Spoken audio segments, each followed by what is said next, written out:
আজকের সবার সম্মানিত সভাপতি উপস্থিত রয়েছেন আজকের আমাদের এই 7 আসনের মা-মাটি মানুষের একমাত্র ভরসাস্থল আমাদের প্রধান অতিথি মীর নেওয়াজ আলী নেওয়াজ ভাই।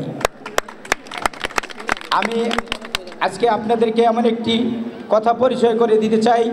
নেওয়াজ আলী নেওয়াজ ভাইয়ের মুখ থেকে বারবার বেড়ে আসছে সন্ত্রাস মুক্ত, চাঁদাবাজ মুক্ত, এবং বিগত দিনে যারা অন্যায় অবিচার সহ্য করে এই সমাজে বসবাস করতে পারে নাই, বিগত দিনে অনেক নির্যাতন সহ্য করতে হয়েছে, তাদেরকে আজকে ওই মেহমান এসে কোনো ভাইয়ের পরিচয় দিয়ে তাদের আজকে যদি অন্যায় অবিচার করা হয়, আমি লিডারের কাছে আজকে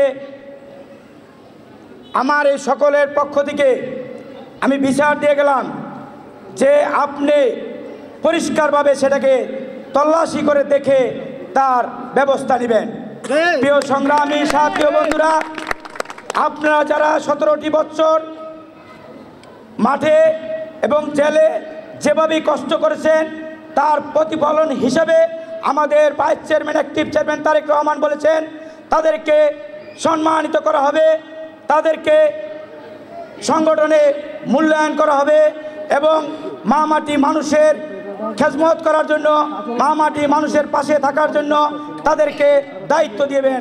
সেই দায়িত্ব মোকাবেলা করতে হলে এবং দায়িত্ব পালন করতে হলে আমাদের সুশিক্ষিত এবং শিক্ষা অনুরাগী আমাদের নেওয়াজ আলী নেওয়াজ ভাইয়ের কোনো বিকল্প নাই বলে আমি মনে করি।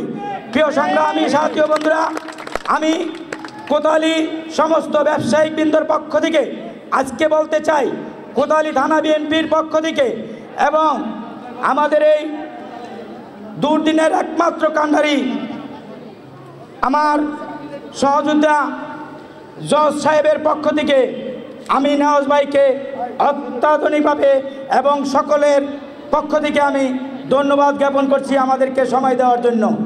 প্রিয় সংগ্রামী সাথী বন্ধুরা, নেওয়াজ ভাইকে নিয়ে আমরা এই সকল কোতোয়ালি এবং লালবাগ, চকবাজার, ঢাকা দক্ষিণে আমি নেওয়াজ ভাইকে অনুরোধ করব আপনার সক্রিয় ভূমিকা পালন করার জন্য, আপনার সৎ ইচ্ছাকে পূরণ করার জন্য।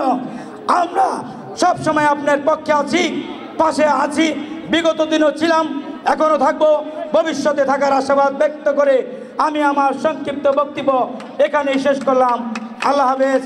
তারেক রহমান জিন্দাবাদ। ধন্যবাদ ইউসুফ মোল্লা ভাইকে তার মূল্যবান বক্তব্য।